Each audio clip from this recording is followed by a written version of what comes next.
ঘরের শত্রু হচ্ছে মুনাফিক। কাফেররা একটা মানুষের বাহিরের শত্রু হইয়া ওই মানুষটার ক্ষতি যতটুক না করতে পারবে, ঘরের শত্রুটা ঘরের ভিতরে থাইকা থাইকা ভিতর থেকে তাকে কিন্তু কাটতে পারবে, ভিতর থেকে তারা কিন্তু সুতা কাটতে পারবে। মুনাফিকরা এমন ভয়ঙ্কর ভয়ঙ্কর, আমার আপনার সাথে এরা চলাফেরা করে। ও দুনিয়ার মানুষ রে, কাফেরদেরকে দেখতে আমরা কিন্তু চিনতে পারি, এরা কিন্তু সিলমারা যে হিন্দু, এ বৌদ্ধ, এ খ্রিস্টান, এ হচ্ছে অন্যান্য ধর্মের। কিন্তু মুনাফিক তার মাথার ভিতরে থাকবে টুপি, মুনাফিক তার মুখের ভিতরে থাকবে দাড়ি, মুনাফিক তার গায়ের ভিতরে থাকবে লম্বা জামা, মুনাফিক আমার আপনার সাথে মসজিদে যাইয়া নামাজ পড়ে, তার জবানেও থাকবে কালিমার সুর, তার জবান দিয়েও কোরআনের সুর উচ্চারণ হবে। তাকে চিনার কায়দা কেমনে ওটা পরে বলবো, ভয়ঙ্করের বিষয়টা আগে জানায় দেই। এই মুনাফিক আপনার আমার সাথে চইলা, আপনার আমার সাথে বিনা, আপনার আমার সাথে নামাজ পড়া, সেই ভিতর থেকে আমার আপনার ক্ষতি করে। যারই একটা উদাহরণ আপনাদেরকে জানায় দেই, এই বাংলাদেশের ভিতরে 95% মুসলমান, এই দেশের ভিতরে বাকি 5% ধরেন হিন্দু, বৌদ্ধ, খ্রিস্টান, অন্যান্য ধর্মাবলম্বীর। এই ধর্মাবলম্বীর মানুষেরা এই দেশের ভিতরে বসবাস করে, তাইলে 95% মুসলমানের শক্তি কিন্তু বেশি, 5%-এর কোনো কিন্তু শক্তি নাই, পাওয়ারই নাই। এরপরেও এই দেশের ভিতরে ইসলামী শাসন ব্যবস্থা চালু করা কি সম্ভব হয়েছে? আর জোরে কান রে রামনগরের মুসলমান, এই পৃথিবীর জমিনে আমার আপনার সোনার দেশ বাংলাদেশে 95% মুসলমান থাকার পর এখনো পর্যন্ত ইসলাম শাসন ব্যবস্থা কেন চালু হয় না? কারণ হচ্ছে এই দেশের ভিতরে 95% মুসলমান নাই, কারণ এই মুসলমানদের ভিতরে আমার আপনার লেবাস ধারণ করে রায় অধিকাংশ মুনাফিক ঘরের কোনায় কোনায় বসবাস করতেছে। কথা কোন ঠিক কিনা? আরে দুনিয়ার মানুষ রে, এই মুনাফিক কেমনে চিনবেন? মুনাফিক মুখে বলবে এক, অন্তরের ভিতরে আরেক। মুনাফিকের অন্তরে থাকবে এক, মুখের ভিতরে থাকবে আরেক। মুনাফিক সে আপনার সামনে দাঁড়াইয়া বলবে আমি তোমাদেরকে সাপোর্ট করি, আমি তোমাদের সাথে আছি, আমি তোমাদের কোরআনের আইন শাসন ব্যবস্থা আমিও চালু করতে চাই। আপনাদের সামনে সুন্দর সুন্দর কথা বইলা আপনাদের কাছ থেকে ভোটটা কেড়ে নিয়া যখন ক্ষমতায় বসবে, এই মুনাফিকরা দেখবেন ও দুনিয়ার মানুষ রে, আপনাদের সামনে দাঁড়ায় দাঁড়ায় বলবে আমি যদি ক্ষমতায় আসতে পারি তাইলে মদিনার সনদে আমি রাষ্ট্রটারে চালাইবো।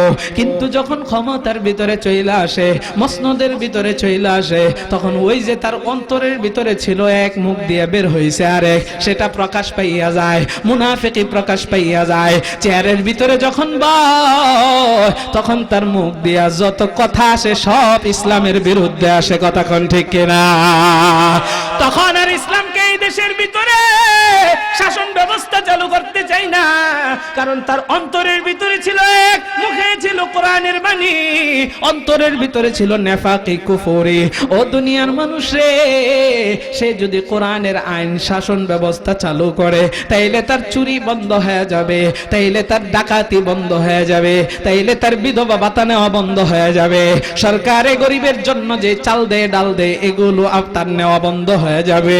ও দুনিয়ার মানুষ, আমরা বিগত বছর নৌকা দেখেছি, ধানের শীষ দেখেছি, দাড়িপাল্লা দেখেছি, এখন আর ধোঁকা খাইতে চাই না।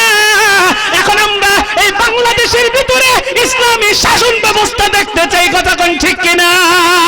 কারা কারা চান ইসলামী শাসন ব্যবস্থা আমাদের দেশে চালু হোক? দুইটা হাত তুলে আল্লাহরে দেখায়া দেয়। লিল্লাহি তাকবীর। নারায়ে তাকবীর। দিরিস্তান দিরিস্তান। ইসলামের শত্রুরা উলামায়ে কেরামের শত্রুরা নারায়ে তাকবীর। এরে রামনগরের মুসলমান, আর ধোঁকা খাইতে চাই না, আর ধোঁকা খায় না। ও দুনিয়ার মানুষে, আমাদের ইমানটা তো এমন হালকা হয়ে গেছে, আমাদের ইমানটা এমন পাতলা হয়ে গেছে, আমাদের ইমান এখন পানি ভাতের মতো হয়ে গেছে। আমাদের ইমান এক কাপ চা আর এক প্যাকেট আকিস বিড়ি 100 টাকা 500 টাকার কাছে বিক্রি হয়ে যায়। কথা কোন ঠিক কিনা? আপনারাই কইতেছেন ঠিক, অথচ আপনাদের ভিতরে অনেকেই বিক্রি হয়ে যায়। অহন তো ঠিক কয় না? হ্যাঁ, আর বিক্রি হবেন? আহারে মুসলমান, আর বিক্রি হয়েন না, ইমানটা এত হালকা করিয়েন না। আপনার আমার ভোট যাকে ইচ্ছা তাকে দিব, তবে কোরআনের পক্ষে যে থাকবে তাকেই দিব সামনে থেকে। আর কিন্তু আপনারা ফাঁদে পার দিয়েন না, 500 টাকার কাছে নিজের ইমানকে বিক্রি করে দিয়েন না। রাজি আছেন তো ইনশাআল্লাহ?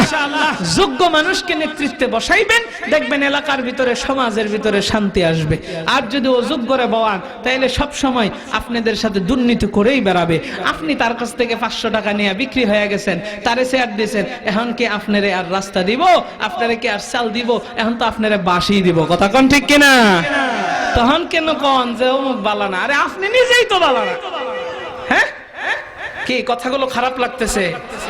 ও দুনিয়ার মানুষ, এইগুলা উলামায়ে কেরাম না বুঝাইলে বুঝাবে কে? এইগুলো বুঝাইতে গেলে অনেকে মনে করে এগুলো রাজনীতির কথা। রাজনীতি উলামায়ে কেরাম করবে না তো কে করবে? উলামায়ে কেরামই রাজনীতি করতে হবে। উলামায়ে কেরাম যদি সত্যিকারের রাজনীতিগুলো করত, তাইলে আমার মায়ার নবী রাজনীতি না করলে মদিনা কিভাবে চালাইছে, মদিনা সনদ কোত্থেকে আসছে? নবী আমার কোরআনের রাজনীতি করেছে, ইসলামের রাজনীতি করেছে, আল্লাহর রাজনীতি করেছে। উলামায়ে কেরাম এবং প্রত্যেকটা মানুষের সেই রাজনীতি করার দরকার আছে না নাই? হ্যাঁ, আপনারা উলামায়ে কেরামরা কইছেন হুজুর রাজনীতি করন যাইতো না, মসজিদের ইমাম সাহেব হুজুর রাজনীতি করন যাইতো না। এই রাজনীতি থেকে তাদেরকে ফারেক রাখছেন, আর এদিক দিয়া ওই সমস্ত বাটপার সিটাররা, সুর লম্পট যারা আছে, এরা চেয়ারের ভিতরে বৈশা গেছে। তো আপনি ভালো মানুষ আর কই পাইবেন? এই জন্য উলামায়ে কেরামের রাজনীতির দরকার আছে না নাই? আমাদের দেশের ভিতরে বিভিন্ন জায়গায় আবার শিক্ষণ হয়েছে মনিটর সাউন্ড। সম্মানিত হাজিরিন, অপারেটর ঘুমানো যাইব না, আপনি বয়ে থাকেন, বয়ে ঠিক করেন। আমার গলাটা জ্বালায় লাইছেন আপনি। সম্মানিত হাজিরিন, আচ্ছা যাক, আপনারা আছেন? ঘুমায় গেছেন? এই সমস্ত মজলিসে বসলে যদি কথাবার্তা না বলানো হয়, তাহলে ঘুম ধরে, শয়তান এসে তার ঘাড়ের ভিতরে বসে। কারণ দেখবেন মসজিদের ভিতরে জুমার দিন হুজুর যখন কোরআনের কথাগুলো বলে, তখন মানুষে কিন্তু অনেকেই দেখবেন যে জিমা এরকম আছে না নাই? এই ঘুমাইছে যে তার ওযু আছে না গেছে? আস্তে কোন জোরে কাওয়ান। আমার এক ক্যামেরাম্যান ওই দিন গাড়ির ভিতরে নিয়ে বাস আসরের নামাজ পড়ার জন্য এক জায়গায় থামছি। সাউন্ডটা আগের মতো করেন না, এখন আমার কানে বাড়ি খাইতেছে। এক জায়গায় আসরের নামাজ পড়ার জন্য দাঁড়াইছি। দাঁড়াইয়া যখন আমি আর ড্রাইভার যাইতেছি, দেখি ক্যামেরাম্যান আমাদের পিছে পিছে আসতেছে, ওযুখানা আবার পাশে। আমি বললাম ওযু করবা না? হুজুর ওযু তো আছে। কি বলো ওযু আছে? তুমি না ঘুমাইলা দেখলাম পিছনে বসে বসে। হুজুর ঘুমাইলে কি ওযু ভাঙ্গে? আপনারা কোন ঘুমাইলে ওযু ভাঙ্গে? ওযু ভাঙ্গে না, এটার পক্ষে কারা কারা হাত তোলে?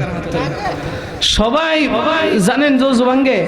তে মসজিদে বৈশা বৈশা জুম্মার সময় যে ঘুমান, ওই সময় কোন লোকটা উঠা যায় আবার ওযু করে? অনেকক্ষণ তো দেখি। কই কোন দুনিয়াত আছেন? শয়তানে এমন ধোঁকা মারছে, এমন ফিটিং দিছে, হুজুরের জবান থেকে কোরআন সুন্নাহর কথাগুলো সপ্তাহে একদিন মসজিদে বসে শুনবেন, সেটা তো নষ্ট করছেই, আপনার ওযুর 12টা বাজাইয়া জুম্মার নামাজটারে পর্যন্ত বরবাদ করে দিচ্ছে। নাউযুবিল্লাহ। এই জন্য ওযু ভঙ্গের কারণ 7টি মাদ্রাসায় পড়ায়। যে মাদ্রাসায় পড়ায় ছোট ছোট বাচ্চারা জানে ওযু ভঙ্গের কারণ 7টি। চিত বা কাইত হইয়া হেলান দিয়া ঘুম যাওয়া ওযু ভঙ্গের কারণ। চিত হন, কাইত হন, হেলান দেন, যেই বা মন চায় হেবা ঘুমান, ঘুমাইলে ওযু ভাঙ্গে। ফিরছে বলা মানে জানে, আপনারা জানেন না। কথা কি বললাম? আর জোরে কান। হ্যাঁ, এগুলো কোত্থেকে জানবেন বাবা? নামাজ ভঙ্গের কারণ 19টা। স্বাভাবিক বিষয়। ফুলাফান গানের কলি মুখস্থ রাখে, যুবকরা গানের কলি মুখস্থ রাখে, মাগার এই 7টা কারণ, 19টা কারণ, 14টা ওয়াজিব, যে ওয়াজিব তোরা কইলে সুহু সাজদা দেওয়া লাগবে, এইগুলা জানে না। নামাজের ভিতরে বাহিরে 13 ফরজ জানে না। এইগুলা না জানলে তো আপনার নামাজটাই হচ্ছে না। যে নামাজ আপনাকে জান্নাতে নিয়ে যাবে, যে নামাজের মাধ্যমে আল্লাহর সাথে আপনার সম্পর্ক গভীর হবে। নবী বলেন আকরাবু মা ইয়াকুনুল আবদু মির রাব্বিহি ওয়া হুয়া সাজিদ। আল্লাহর সাথে বান্দার সম্পর্ক হবে নামাজের মাধ্যমে, সিজদার মাধ্যমে। বান্দা তুমি যদি আল্লাহর সাথে সম্পর্ক লাগাইতে চাও তো সিজদায় পড়ে যাও, জোরে কর না সুবহানাল্লাহ। সম্মানিত হাজিরিন, নামাজ ভঙ্গের কারণ 19টার প্রথম নাম্বার কারণ কি? কোরআন, নামাজে কোরআন অশুদ্ধ পড়া। একটু বুকে হাত দিয়ে বলেন, এই যে উলামায়ে কেরাম যে তিলাওয়াত করে, উলামায়ে কেরামের তিলাওয়াত আর আপনার তিলাওয়াতটা একটু মিলান, তাইলে তো বুঝতে পারবেন সহি হচ্ছে কিনা। যদি কোন হুজুর মিলে না তাহলে আপনারটা সহি হয় না। হুজুর এসে বালা হয় না, কি কোন এসে বালা হয় না, হুজুর এসে বালা পারি না। আপনার জমির কাগজ পাতিটা তো খুবই বালা পারেন। হ্যাঁ, কোরআন হাদিসের মাসলা, ওযু, বিভিন্ন ধরনের কোরআন তিলাওয়াত, মাসলা কানুন, এগুলো শিখতে মনে চায় না। হুজুর পারি না, মনে থাকে না, ভুইলা যায়। যাচাই বাছাই মাসলা হুজুরের কাছ থেকে শুনবেন, যাচাই বাছাই করেন না। যার কাছ থেকে যেটা শুনেন শুরু করে দেন, পেছ লাগায় দেন। কিন্তু ঠিকই তো, আপনি যখন একটা দলিল, একটা জমি জামার, আপনার বাড়ির দলিলের এটা আপনি যায় নিজে বুঝেন না, বাংলা পড়তে পারেন না, মূর্খ টুর্খ মানুষ, যান বউয়ের কাছে। বউ একটু শিক্ষিত, হচ্ছে বৌমা একটু পইরা ঠিকঠাক আছে নি, বউ শিক্ষিত মানুষ দেখে পইরা বললো যে হ্যাঁ বাবা, আপনার জমির কাগজের দাগ টাগ সবকিছু ঠিক আছে, কোনো সমস্যা নেই। আপনি নিলেন হাতের ভিতরে নিয়ে, এখন দৌড় বেডি মানুষ কি কইছে না কইছে, যাই আরেকজনের তে যাই, যান আমিনের কাছে, হের কাছে যায় দেখান, আমিনে কইছে, আমিন বাটপার চাটপার হইতে পারে, যায় আরেকজনের কাছে। এরকম যায় বিভিন্ন জায়গায় যাচাই বাছাই করে, কি করে না। তো কোরআনের মাসলাগুলো নিয়ে আপনি উলামায়ে কেরামের কাছে যান না, কারণ কি? কারণ হচ্ছে আমি আপনি কোরআনের দিকে, আল্লাহর দিকে ওইভাবে নিজেদেরকে বিলায় দিতে পারি নাই।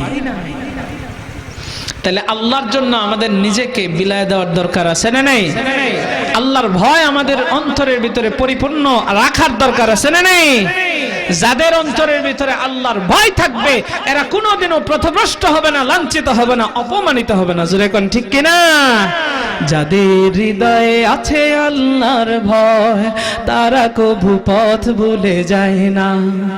আল্লাহর প্রেম ছাড়া হে দুনিয়ায় কারো কাছে কোনো কিছু চাই না। যাদের হৃদয়ে আছে আল্লাহর ভয় তারা কভু পথ ভুলে যায় না। আল্লাহর প্রেম ছাড়া হে দুনিয়ায় কারো কাছে কোনো কিছু চাই না। রাতের আধারে যারা সিজদাতে রয় দু চোখের অশ্রুতে নদী যেন বয়। রাতের আধারে যারা সিজদাতে রয় দু চোখের অশ্রুতে নদী যেন বয়। ছলনার হাছানি যতই আসুক, ছলনার হাছানি যতই ডাকুক, পিছনে ফিরে সে তাকায় না। আল্লাহর প্রেম ছাড়া হে দুনিয়ায় কারো কাছে কোনো কিছু চাই না। যাদের হৃদয়ে আছে আল্লাহর ভয় তারা কভু পথ ভুলে যায় না। আল্লাহর প্রেম ছাড়া হে দুনিয়ায় কারো কাছে কোনো কিছু চাই না। হেরার আলোতে যার হৃদয় রঙিন, হাতে আল কোরআনের দীপ্ত সঙ্গীন। হেরার আলোতে যার হৃদয় রঙিন, হাতে আল কোরআনের দীপ্ত সঙ্গীন। সত্যের পথে যারা থাকে অবিচল, সত্যের পথে যারা থাকে অবিচল, শত্রুকে কবু ভয় পায় না। আল্লাহর প্রেম ছাড়া এ দুনিয়ায় কারো কাছে কোনো কিছু চাই না। যাদের হৃদয়ে আছে আল্লাহর ভয় তারা কবু পথ ভুলে যায় না। আল্লাহর প্রেম ছাড়া হে দুনিয়ায় কারো কাছে কোনো কিছু চাই না। একটু জোরে বলেন না মারহাবা। নারে তাকবীর। আমাদের আজকের প্রধান মেহমান খুরশেদ আলম কাসিমি হাফিজাহুল্লাহ কাছাকাছি আছেন। আমাদেরকে খবর জানাইছেন যে উনি আসতেছেন, আমার জন্য নাকি দোয়া করতেছেন যাতে আমি আর কিছুক্ষণ চালায়া যায়। আপনাদের জন্য দোয়া করা দরকার। আপনারা কি কিছুক্ষণ থাকবেন না ভাগবেন?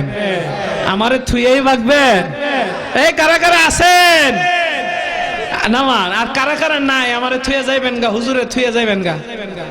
আচ্ছা মাশাআল্লাহ, কেউ যাইতো না, সবাই কিন্তু সাক্ষী। তাইলে আলোচনা চালায়া যায় নাকি? তা কোথায় ছিলাম? মুনাফিকের কথা। হ্যাঁ, সম্মানিত হাজিরিন, ধাপে ধাপে ইনশাআল্লাহ মশলা লাগাবো। এগুলোর মশলা কয় কি? কয় মশলা। মাঝে মাঝে মশলা লাগাবো। চলেন চলেন। ওই যে ঘরের শত্রু বড় শত্রু। সম্মানিত হাজিরিন, এই জন্য নবী বলেন আল মুনাফিকুনা আশাদ্দু খাত্তা মিনাল কাফিরিন। মুনাফিক কাফেরের চাইতেও ভয়ঙ্কর। আর আল্লাহ কত শক্তভাবে বলেন দেখেন, ইন্নাল মুনাফিকিনা ফিদ দারকিল আসফালি মিনান নার। এরে কন্যাপাড়ার মুসলমান গভীর মনোযোগ। মুনাফিক এত ভয়ঙ্কর, এত ভয়ঙ্কর, আল্লাহ কাফেরদের চাইতেও মুনাফিকদের শাস্তিটা বেশি দিবেন।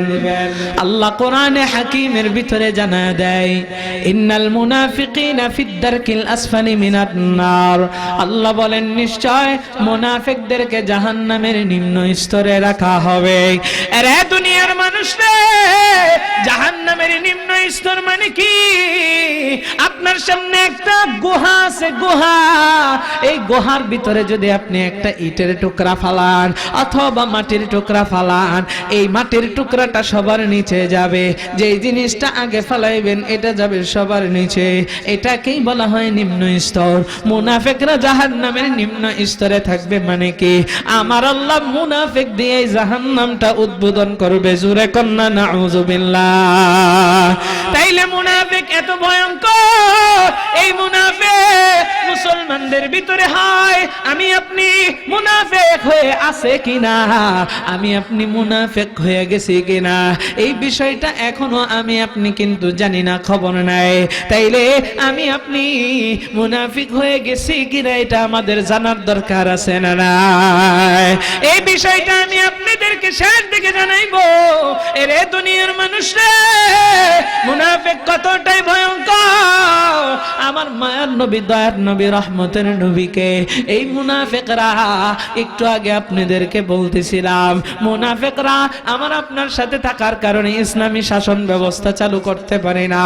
এলাকার ভিতরে ভালো মানুষটা খারাপের কোনো বিষয় নিয়ে যদি বাধা দেয়, দেখবেন নামদারি মুসলমান নামের ওই মুনাফিকরা আইসা ওই ভালো মানুষগুলোর উপরে চড়াও হয়। বলে খায়া দেয় কাম নাই, আইসেন মোল্লাগিরি দেখানোর জন্য। আমাগো গান আপনারা বন্ধ করতে পারবেন না, যান যান আমাগো এখান থেকে যান, নাইলে খবর আছে। ও দুনিয়ার মানুষ রে, এই কথাগুলো যারা বলে এরাই প্রকৃতপক্ষে মুনাফিক। এরা আর মুসলমানদের অন্তর্ভুক্ত নাই। কারণ গান না জায়েজ এই বিষয়টারে তারা গালিব করার জন্য, হ্যাঁ গান শোনা গুনার বিষয়, কিন্তু এই বিষয়টাকে গালিব করার জন্য সে যে তুচ্ছ তাচ্ছিল্য করে কথা বলেছে, এই কথাগুলো ছিল মুনাফিকদের কথা। ও দুনিয়ার মানুষ রে, আমার মায়ের নবী, দয়ার নবী, রহমতের নবীকে এই মুনাফিকরা কষ্ট দিত। মুনাফিকরা কালিমা পড়েছে ঠিক, কিন্তু ইসলামের ভিতরে ঢুকেছিল ইসলামকে ক্ষতি করার জন্য, আমার মায়ের নবীর ক্ষতি করার জন্য। সাহাবায়ে কেরামদেরকে গালাগালি করত। ও দুনিয়ার মানুষ রে, আমার মায়ের নবী, দয়ার নবী, রহমতের নবীকে এই মুনাফিকরা হত্যা পর্যন্ত করার ষড়যন্ত্র করছিল। জোরে কন্না নাউযুবিল্লাহ, আর জোরে কন্না নাউযুবিল্লাহ। এ কন্যা পরের মুসলমান, আল্লাহর নবী সরকারে দু আলম নবীকে মুনাফিকের একটা সর্দারের বিষয় আমি আপনাদেরকে জানাই। মুনাফিকের লিডার ছিল মদিনার ভিতরে আব্দুল্লাহ ইবনে উবাই ইবনে সুলুল। এই মুনাফিকের সর্দার আম্মা জান আয়েশা সিদ্দিকা রাদিয়াল্লাহু আনহার উপরে জঘন্যতম জিনার অপবাদ নিয়েছিল। শুধু তাই নয়, এই মুনাফিকের সর্দার কখন চিহ্নিত হয়েছিল? আমার মায়ের নবী যখন উহুদের যুদ্ধে রওনা হয়ে গেছে, গেছেন। আল্লাহর নবীর সাহাবীদেরকে নিয়ে রওনা যখন হয়ে গেছে, উহুদের প্রান্তরের কাছাকাছি যাওয়ার পর এই মুনাফিকের সর্দার তার 300 যোদ্ধা নিয়ে 300 মুনাফিক নিয়ে আমার মায়ার নবীর পিছন থেকে পালায়া চলে গেছিল। ও দুনিয়ার মানুষে, এই উহুদের যুদ্ধের ভিতরে মর্মান্তিক একটা ঘটনা ঘটে গিয়েছিল। এই উহুদের যুদ্ধে আল্লাহর নবীর 70 জন সাহাবী নির্মমভাবে শহীদ হয়েছিলেন। তার ভিতরে আমার মায়ের নবীর চাচা হযরতে হামজা রাদিয়াল্লাহু আনহু শাহাদাত বরণ করেছিলেন।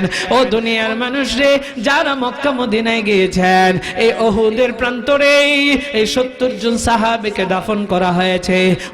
ওই জায়গাটা যারা গিয়েছেন তারা অবশ্যই দেখে এসেছেন। আরে দুনিয়ার মানুষরা, এই মুনাফিকরা চাইতো কেমনে ইসলামের ক্ষতি করা যায়, কেমনে আল্লাহর রাসূলকে হত্যা করা যায়, কেমনে সাহাবীদেরকে নিঃশেষ করা যায়। এ দুনিয়ার মানুষ রে, আমার মায়ের নবী, দয়ার নবী, রহমতের নবী এই আব্দুল্লাহ ইবনে উবাই ইবনে সুলুলের সাথে কেমন ব্যবহার করেছিল একটু শুনেন। নবী আমার রহমাতুল লিল আলামিন, নবী আমার দয়ার সাগর, আমার মায়ের নবীর অন্তরের ভিতরে মায়া ভরা, দয়া ভরা এই আব্দুল্লাহ ইবনে উবাই ইবনে সুলুল মৃত্যু শয্যায় শায়িত হয়ে আছে, দুনিয়া থেকে বিদায় নিয়ে চলে যাবে। এই আব্দুল্লাহ ইবনে উবাই ইবনে সুলুলের একজন সন্তান ছিল, নাম তার আব্দুল্লাহ রাদিয়াল্লাহু আনহু। সন্তানটা ছিল ভালো। আমাদের সমাজের ভিতরে বাপ মা খারাপ আবার সন্তান ভালো, এরকম আছে না নাই? আপনাদের এলাকার বোধ নাই যে জোরে কন্যা আছে না নাই? সন্তান ভালো, বাপ মা খারাপ, আবার বাপ মা ভালো, সন্তান জাউরার জাউরা, বিখাউজের বিখাউজ। কথা কোন ঠিক কিনা? অনেক আছে এরকম অহরহ। তো বাপ হইল মুনাফিকের সর্দার, সারা জীবন নবীরে জ্বালাইছে। এই মুনাফিক গুলো সারা জীবন আমাদেরকে জ্বালাইতেছে আর কি, মুনাফিকের উত্তরসূরিরা। তো সম্মানিত হাজিরিন, আব্দুল্লাহ ইবনে উবাই ইবনে সুলুল মৃত্যু শয্যায় শায়িত, মরে যাবে। মুখ দিয়া কালিমা নসিব হয় না। কালিমা নসিব না হওয়ার পর হযরত আব্দুল্লাহ রাদিয়াল্লাহু আনহু, তিনি নবীজির একজন মহব্বতের সাহাবী ছিলেন। তো বাপ যত খারাপই হোক, সন্তান বাপের কষ্ট সহ্য করতে পারে? আর জোরে কোন, আপনাদের মুখ দিয়ে আওয়াজ কেন বের হইতেছে না সেটাও জানি। বাপ খারাপ হইলে সন্তান সহ্য করতে পারে না বাপের কষ্ট। কিন্তু বর্তমান সময়ে এমন এক জামানা আসছে, বাপ ভালো, মাও ভালো, কিন্তু সন্তান বাপের কষ্ট দূরের কথা, বাপকে দেখতেই পারে না, এরকম সন্তান আছে না নেই? আহারে কপাল পোড়া সন্তানেরা। বাপ মা এই পৃথিবীর জমিনে সবচাইতে বট বৃক্ষ। আপনি মানুষের কাছে কিছু টাকা চাইলে মানুষ দিতে চায় না, কত শর্ত লাগায়। মানুষের কাছ থেকে একটা উপকার আশা করবেন, স্বার্থ ছাড়া কেউ উপকার করতে চায় না। কিন্তু মা বাপ নিজে না খায়া সন্তানরে খাওয়ায়। এই মা বাপরে আপনি কেমনে কষ্ট দেন? এই জন্য আল্লাহ তাআলা মা বাবার প্রতি ইহসান করতে বলেছেন। কি করতে বলেছেন? জোরে কোন, ইহসান। ইহসান কারে কয়? ইহসানের একটা ছোট্ট ব্যাখ্যা জানায় দেয়। আহসিন কামা আহসানাল্লাহু ইলাইক। আল্লাহ আমার আপনার উপরে যেমন ইহসান করেছেন, মা বাবার উপরে তেমন ইহসান করতে বলেছে।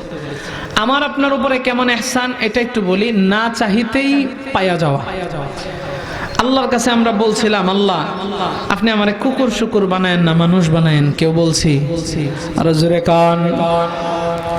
আরে কন্যাপাড়ার মুসলমান, আমার আল্লাহ তাআলা আপনার আমার উপরে ইহসান করেছেন, দয়া করেছেন। ওই কথা কোথায় থামাইছি একটু মনে রাখবেন। আল্লাহ তাআলা বলেন, ইহসান করো ইহসান, আমি আল্লাহ তোমাদের উপরে যেমন ইহসান করেছি। আল্লাহ বলেন, ওয়া কাদা রাব্বুকা আল্লা তা'বুদু ইল্লা ইয়াহু ওয়া বিল ওয়ালিদাইনি ইহসানা। মা বাবার উপরে ইহসান করো, আমি আল্লাহ যেরকম ইহসান করেছি। আমার আল্লাহ তাআলা আপনার আমার আমার উপরে কেমন ইহসান করলেন। এরে দুনিয়ার মানুষ রে, আল্লাহ আমার উপরে আপনার উপরে এমন ইহসান করেছেন, এমন দয়া করেছেন, আল্লাহ তাআলার কাছে চাই নাই। ওগো রব্বে কাবা, এই পৃথিবীর জমিনে অসংখ্য অগণিত মাখলুক আপনি বানাইবেন, আমাকে আপনি মানুষ বানায়েন, কুকুর বানায়েন না, শুকর বানায়েন না। আল্লাহ দয়া কইরা মায়া কইরা ভালোবাসা আমারে আপনারে আমার আল্লাহ ইহসান কইরা মানুষ হিসাবে দুনিয়াতে বানাইছেন। এরে দুনিয়ার মানুষ, শুধু তাই না, আল্লাহর কাছে বলি নাই গো রব, আপনি আমারে সুন্দর কইরা বানায়েন না, আপনি আমারে দুইটা হাত দিয়েন না, একটা দিয়েন, দুইটা হাত দিয়েন না, দুইটা পা দিয়েন না, এরকম আল্লাহর কাছে আমার বলা লাগে নাই, চাওয়া লাগে নাই। ও আল্লাহ, আপনি আমারে দুইটা চক্ষু দিয়েন, এটাও বলি নাই, দুইটা কিডনি দিয়েন, কিছুই বলি নাই। আমার আল্লাহ ইহসান করিয়া দয়া কইরা আপনারে আমারে দুইটা হাত, দুইটা পা, দুইটা চক্ষু দিয়া, দুইটা কিডনি দিয়া 3.5 হাত বডিটারে সুন্দর কইরা আল্লাহ বানায় দিয়েছেন। আল্লাহ ইহসান করেছেন, দয়া করেছেন, মায়া করেছেন।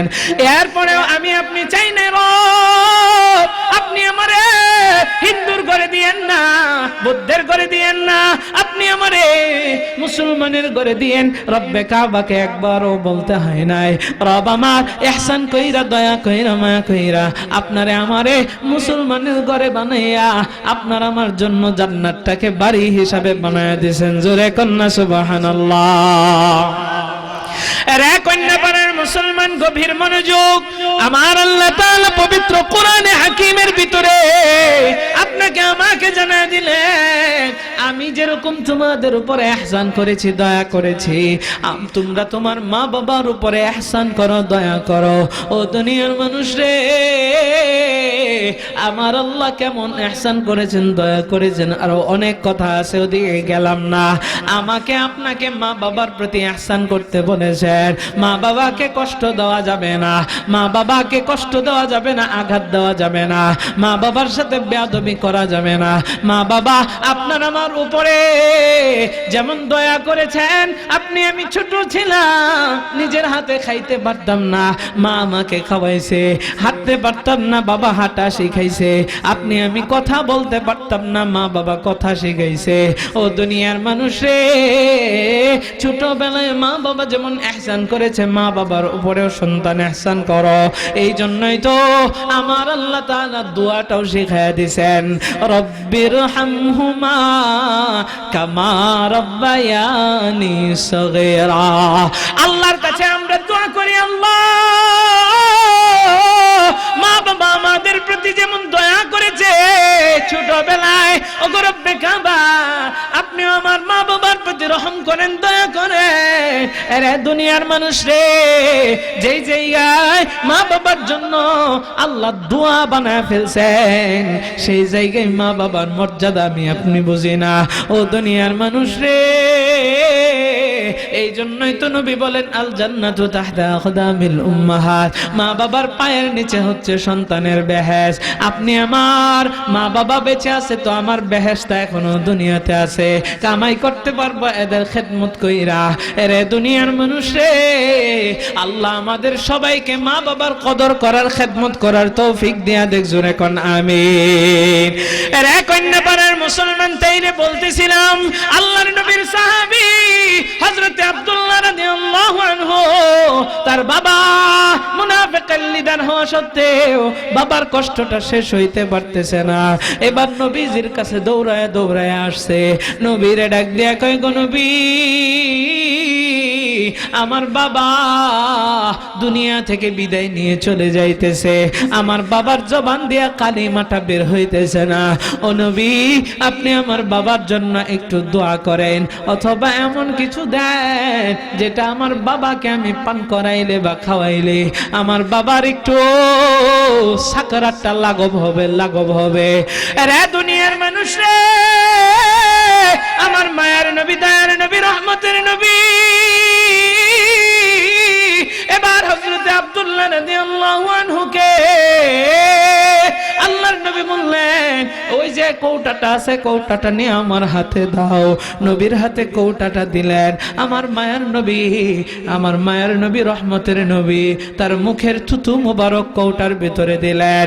এই থুতু মুবারকটা দিয়া এবার আব্দুল্লাহকে বললেন যাও যায় তোমার বাবাকে একটু মুখের ভিতরে লাগায়া দাও, তাইলে আমার আল্লাহ তাআলা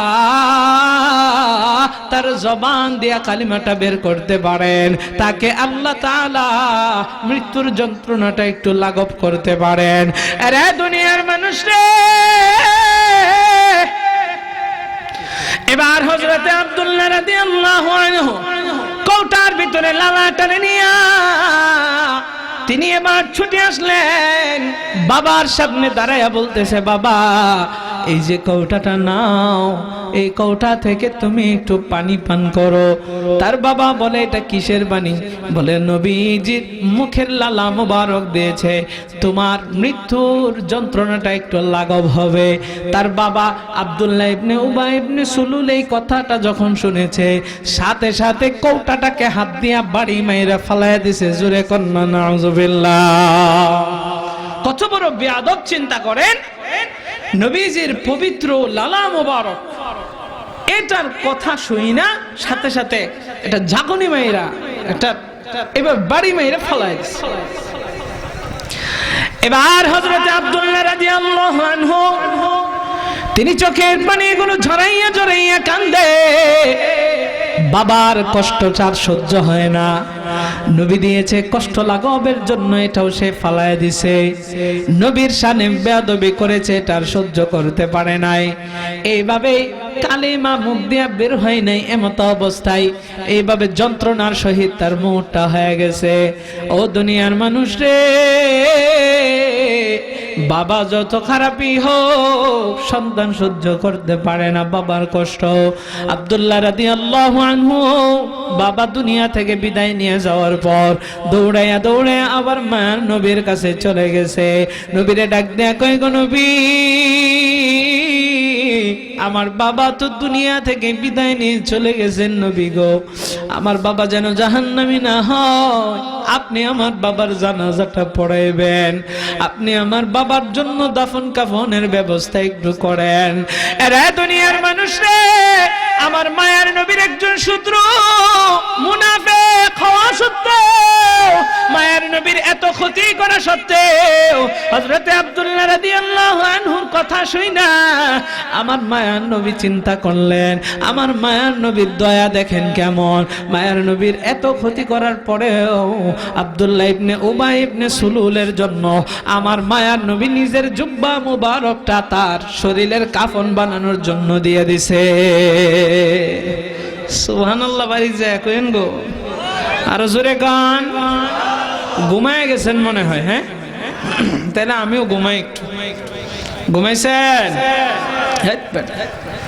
ওরে আস্তে ধীরে। সম্মানিত হাজিরিন, আব্দুল্লাহ রাদিয়াল্লাহু আনহু নবীজি তার হাতের ভিতরে জুব্বা দিলেন যে যাও তোমার বাবারে এটার দ্বারা কাফন দাও। দেখেন, অথচ নবীর ক্ষতি সে কম করছে নাকি বেশি? কেমন ক্ষতি করছে? নিজের স্ত্রী উম্মাহাতুল মুমিনিন আম্মা জান আয়েশা সিদ্দিকার উপরে জিনার অপবাদ পর্যন্ত দিছে। আরে এত ক্ষতি করার পরেও নবীজি তারে জুব্বা দিয়ে দিছে।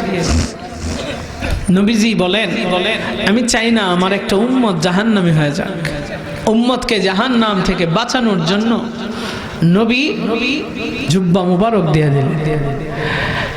এবার হযরত আব্দুল্লাহ রাদিয়াল্লাহু আনহু জুব্বাটা নিয়ে গেলেন। এই কথাটা ছড়ায় পড়ছে সাহাবীরা, যে সাহাবীদেরকে কষ্ট দিয়েছে আব্দুল্লাহ ইবনে উবাই ইবনে সুলুল, আমার মায়ার নবী তারে জুব্বা দিয়েছেন। বিষয়টা শুই না সাহাবীদের মনটা খারাপ হয়ে গেছে। নবী আমার এটা কি করলো? একজন মুনাফিকের লিডার, তাকে নবীজি বাঁচানোর জন্য জুব্বা পর্যন্ত দিয়ে দিলেন। সাহাবীরা মাইনা নিতে পারতেছে না। এদিক দিয়ে হযরতে আব্দুল্লাহ রাদিয়াল্লাহু আনহুকে নবী আমার জানায় দিছে, তাড়াতাড়ি যাও, দাফন কাফনের ব্যবস্থা করো, আমি স্বয়ং রাসূলুল্লাহ তোমার বাবার জানাজা পড়াইব।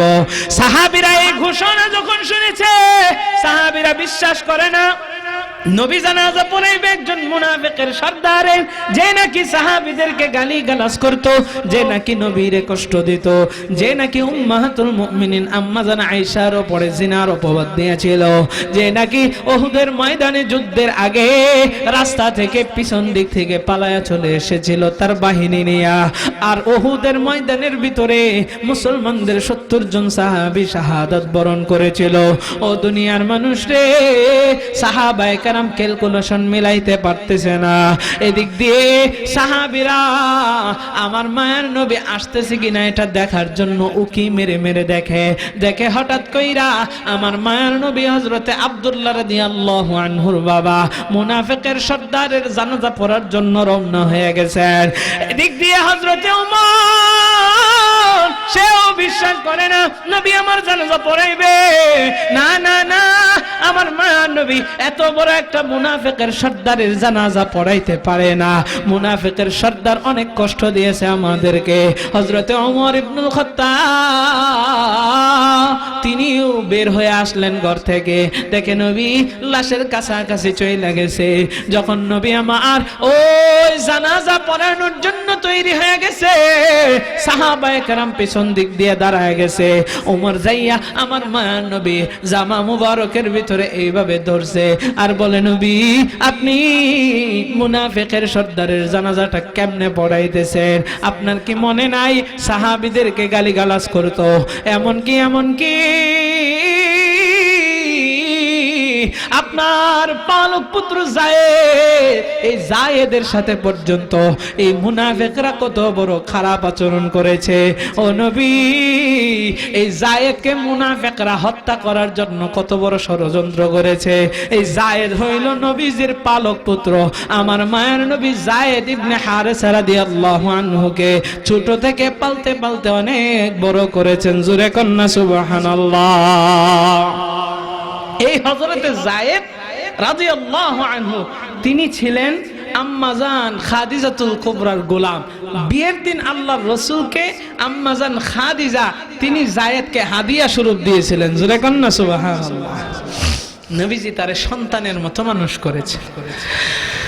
এই যায়েদ রাদিয়াল্লাহু আনহু মক্কা থেকে যখন মদিনায় হিজরত করার জন্য রওনা হয়ে গেলেন, যায়েদের কোন সঙ্গী নাই।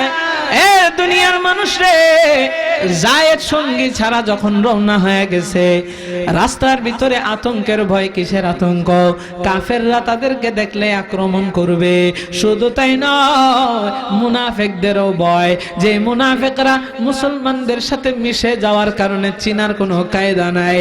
এ আমার শত্রু নাকি মিত্র এটা চিনার কোনো কায়দা নাই। যায়েদ যখন মদিনার উদ্দেশ্যে রওনা হয়, হঠাৎ করে রাস্তার ভিতরে দেখে একজন সুন্দর সুদর্শন যুবক, মুখের ভিতরে চাপ দাড়ি, লম্বা জামা। যায়েদকে দেখা বলে, আসসালামু আলাইকুম ইয়া যায়েদ। যায়েদ সালামের জবাব নিল। যায়েদ বলে, মান আনতা, তুমি কে? ওই মুনাফিক বলে, ও যায়েদ তুমি আমারে চিনবা না, আমি তোমারে চিনি, তুমি হইলা মুহাম্মাদুর রাসূলুল্লাহ সাল্লাল্লাহু আলাইহি ওয়াসাল্লামের পালক পুত্র। ও যায়েদ তুমি যাইতেছো মনে হয় হিজরত কইরা? বলে, হ্যাঁ হ্যাঁ হিজরত করে যাইতেছি। বলে, যায়েদ তোমার তো কোনো সঙ্গী নাই, আমিও হিজরত করার জন্য বের হইছি। ও যায়েদ তুমি যদি চাও আমরা একসাথে মদিনার উদ্দেশ্যে সফর করতে যাই। ও দুনিয়ার মানুষ রে, হযরতে যায়েদ চিন্তা করলেন, ঠিক আছে লও যাই, সঙ্গী ছিল না তুমি সঙ্গী হইলা, কিন্তু মুনাফিক সে কিন্তু ভালো নয়, তার মনের ভিতরে কুমতলব আছে না নাই? কুমতলব কি করা যায় এটা তো আর যায়েদ জানে না, কারণ মুনাফিক মানেই তার অন্তরে কুমতলব থাকবেই। এবার হযরতে যায়েদ রওনা হয়ে গেলেন। দুইজন চলতে চলতে যায়েদের হঠাৎ করে শরীরটা ক্লান্ত হয়ে গেছে। হযরত যায়েদ চিন্তা করলেন এখন বিশ্রামের দরকার। যায়েদ এবার সেই ভাইকে ডাক দেয়া বলতেছে, ভাই আমার একটু বিশ্রামের দরকার, চলেন কোন জায়গায় বিশ্রাম নেই। এবার সেই মুনাফিক বলে, ও যায়েদ, আশেপাশে কাফেররা আছে, যদি বিশ্রাম নেই আমাদের উপরে আক্রমণ হবে, চলো আরো সামনে চলো, আরো সামনে চলো। হযরতে যায়েদ আরো সামনের দিকে চলতে চায়, চলতে চলতে হযরতে যায়েদ যখন পুরাই ক্লান্ত হয়ে গেছে, এবার মুনাফিক হযরতে যায়েদকে বলে, ওই যে একটা গুহা দেখা যায়, সন্ধ্যা নেমে এসেছে, চলো ওই গুহার ভিতরে আমরা থাকি। বরঞ্চ এই গুহাটাই মুনাফিকের আস্তানা ছিল, এই জায়গার ভিতরে যায়েদকে একটা কিছু করবে। কি করবে দেখেন, হযরতে যায়েদকে নিয়ে ওই মুনাফিক গর্তের ভিতরে ঢুকে গেছে। যায়েদের শরীরটা তো ক্লান্ত, যায়েদ যায় হেলান দিয়ে ঘুমের ঘরে চলে গিয়েছে। যখন সকাল বেলায় হযরতে যায়েদের ঘুমটা ভেঙেছে, তখন দেখে তার হাতগুলো বাঁধা, পাগুলো বাঁধা। হযরতে যায়েদ দেখে ওই যে তার সাথী সঙ্গীটা, তার হাতের ভিতরে বিশাল একটা তরবারি, এই তরবারিটা নিয়ে হযরতে যায়েদের সামনে দাঁড়ায় আছে। যায়েদ চোখটা খুইলা যখন এই অবস্থা দেখছে, যায়েদ ভয় পায় গেছে। এবার সেই ব্যক্তিটা ডাক দিয়া বলে, ও ভাই আপনি কে? এবার ডাক দিয়া বলে, আমি হইলাম মুনাফিক। ও যায়েদ, তোরে আমি হত্যা করতে চাই, কতাল তো আমি তোমাকে হত্যা করব। যায়েদ ডাক দিয়া বলে, লিমা তাকতুলুনি, তুমি কেন আমারে হত্যা করবা? কেন হত্যা করবা এটা আগে তুমি বলো, এটা আমি জানতে চাই। রে দুনিয়ার মানুষ রে, এবার যায়েদ যখন প্রশ্ন করেছে, লিমা তাকতুলুনি, কেন তুমি আমারে হত্যা করবা? এবার সেই ব্যক্তিটা জবাব দেয়, ইন্নী আ'লামু আন্না মুহাম্মাদান ইউহিব্বুক, আমি জানি মুহাম্মদ তোমারে ভালোবাসে। ওয়া আনা উবগিদুহু, আমি মুহাম্মদকে ঘৃণা করি। জোরে বলেন না নাউযুবিল্লাহ। মানে মুহাম্মদ তোমারে ভালোবাসে এটা আমি জানি, কিন্তু আমি মুহাম্মদরে ঘৃণা করি, এই জন্য আমি তোমারে হত্যা করব, কারণ তুমি মুহাম্মদের পালক পুত্র। জোরে কোন নাউযুবিল্লাহ। এরা দুনিয়ার মানুষ। এবার যায়েদ সাহায্যকারী ওখানে কাউকে পাইতেছেন না, দুনিয়ার কোন মানুষ ওই গুহার ভিতরে নাই। মুনাফিক আর যায়েদের হাত পা গুলো বাঁধা, আর এদিক দিয়ে মুনাফিক যায়েদকে হত্যা করার জন্য যখন ছুরিটা তার গলার ভিতরে ধরেছে, এবার মুনাফিক তার তরবারিটাকে লাগায়া দিবে। এমন সময় যায়েদ আসমানের দিকে তাকিয়া, আগিসনি ইয়া রহমান, এই বাক্যটা বলিয়া আল্লাহকে ডাক দিয়েছে, আল্লাহর কাছে সাহায্য প্রার্থনা করেছে। আল্লাহর কাছে যখন বলেছে, আল্লাহ আপনি আমারে সাহায্য করুন, আগিসনি ইয়া রহমান, আল্লাহর কাছে সাহায্য চাইতে দেরি হয়েছে, হঠাৎ করে বিকট শব্দে একটা আওয়াজ, লা তাকতুলহু, তাকে হত্যা করিও না। এই কথাটা যখন, এই আওয়াজটা যখন আসছে, মুনাফিকের হাত থেকে তরবারিটা পড়ে গেছে। মুনাফিক ডানে তাকায়, মুনাফিক বামে তাকায়, পিছনে তাকায়, দেখে কেউ নাই। আবারও মুনাফিক দ্বিতীয়বারের মতো তরবারিটা চালায়া দিবে। যায়েদ আবারও বলেন, লিমা আগিসনি ইয়া রহমান, আগিসনি ইয়া রহমান বলে যখন ডাক দিছে, সাথে সাথে আবারও দ্বিতীয়বারের মতো আওয়াজ, লা তাকতুলহু, তারে হত্যা কইরো না। আরে দুনিয়ার মানুষ রে, হযরত যায়েদ দ্বিতীয়বার যখন আগিসনি ইয়া রহমান বলল, আর গায়েব থেকে আওয়াজ আসলো, লা তাকতুলহু, তারে হত্যা কইরো না। সাথে সাথে মুনাফিক রাগান্বিত হইয়া ডানে তাকায়, বামে তাকায়, পিছনে তাকায়, দেখে কেউ নাই। এবার মুনাফিকটা বিশাল রাগান্বিত হইয়া তৃতীয়বারের মতো আবার হত্যা করার জন্য ছুরিটারে চালায়া দিবে। আবারও যায়েদ বলে, আগিসনি ইয়া রহমান, তৃতীয় আমার যখন বলেছে, এমন এক বিকট শব্দ আওয়াজ এসেছে, ধমকের আওয়াজ, লা তাকতুলহু, তাকে হত্যা কইরো না। এই আওয়াজ শুই না মুনাফিকটা ক্ষিপ্ত হয়ে গেছে, তরবারিটা হাতে নিয়া গুহা থেকে বের হয়েছে। কে আমারে ধমক দেয়? গুহা থেকে বের হতে দেরি হয়, বিকট একটা শব্দ বের হয়ে শব্দ ভিতরে চলে এসেছে। হযরতে যায়েদের এই শব্দের আওয়াজটা শুই না হাতের রশিগুলো নরম হয়ে গেছে। যায়েদ রশিগুলো খুইলা গুহা থেকে বের হয়ে গেছে। যায়া দেখে সুন্দর একজন সুদর্শন যুবক, মাথার ভিতরে সবুজ পাগড়ি, মুখের ভিতরে লম্বা দাড়ি, তার হাতের ভিতরে একটা তরবারি, তরবারি থেকে তাজা রক্ত টপ টপ টপ টপ করে জমিনের ভিতরে পড়তেছে। এবার তিনি নিচের দিকে তাকায় দেখে ওই মুনাফিকের গর্দান একদিকে পড়ে আছে আর শরীরটা আরেক দিকে পড়ে আছে। জোরে কন্না সুবহানাল্লাহ। এরা দুনিয়ার মানুষ, রাখে আল্লাহ মারে কে? আর জোরে বলেন না কে? ও কন্যা বনের মুসলমান, হযরতে যায়েদ রাদিয়াল্লাহু আনহু এবার সেই ব্যক্তিটারে ডাক দিয়ে বলে, ও ভাই, মান আনতা, তুমি কে? এবার সেই ব্যক্তিটা মুচকি মুচকি হাসে আর যায়েদ রে বলে, ইয়া যায়েদ, আনা জিবরাইল আলাইহিস সালাতু ওয়াস সালাম। আল্লাহু আকবার। আল্লাহ তাআলা হযরতে জিবরাইলকে পাঠিয়ে দিয়েছেন, যাও আমার যায়েদকে বাঁচাও। আরে বান্দা যদি আল্লাহর হয়ে যায়, মাল্লাহুল মাওলা ফালাহুল কুল, আল্লাহ গোটা দুনিয়াকে তার পায়ের নিচে ঢেলে দেয়। জোরে কন্না সুবহানাল্লাহ।